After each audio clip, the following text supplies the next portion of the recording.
khi con dâu rồi cũng phải không được đẹp ha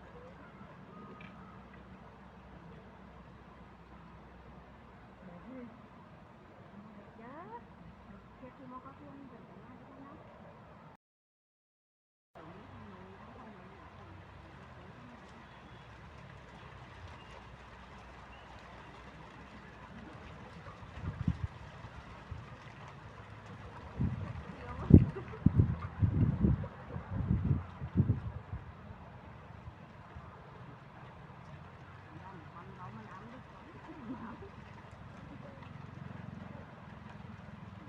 đẳng cấp của nó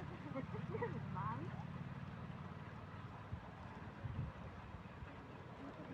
thương lũ không được mà cái nào như có con có những cái gì khi con dâu rồi cũng phải không được đẹp ha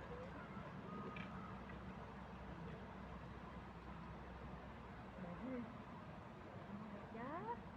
thiệt thì mà có tiền vẫn phải làm cho nó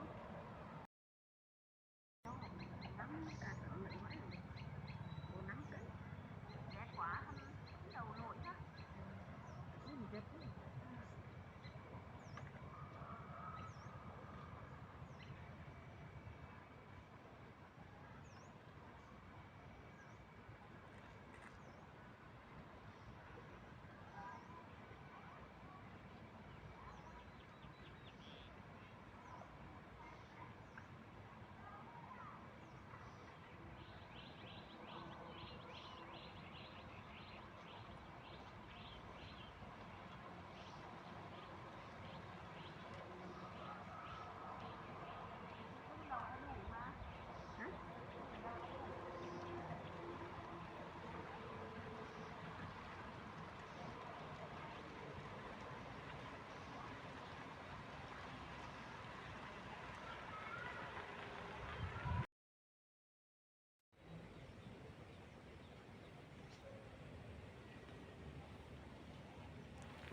từ quý phải tự vô đây hả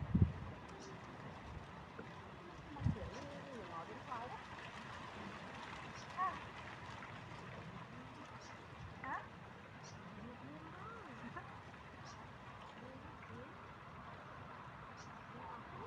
có thú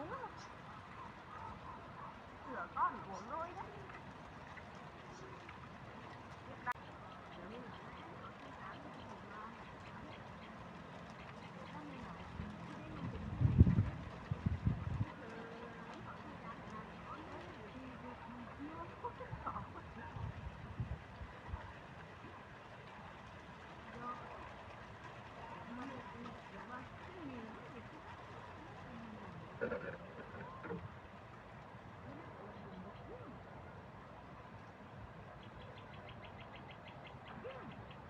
là hôm bữa ông chủ đặt là ông đặt đầu tiên đọc ông lên một số khi đặt cái gì đặt lên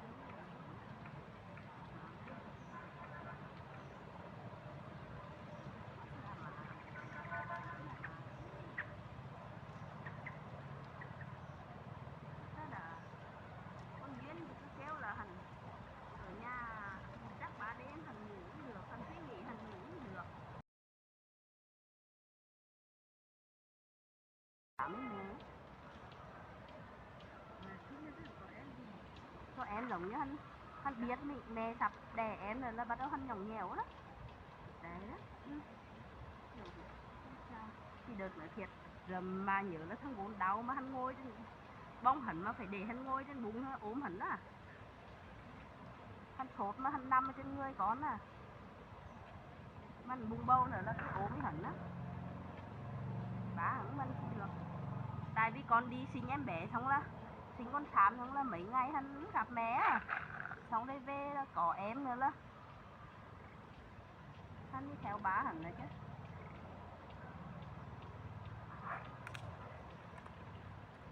Cái không thì có mồ.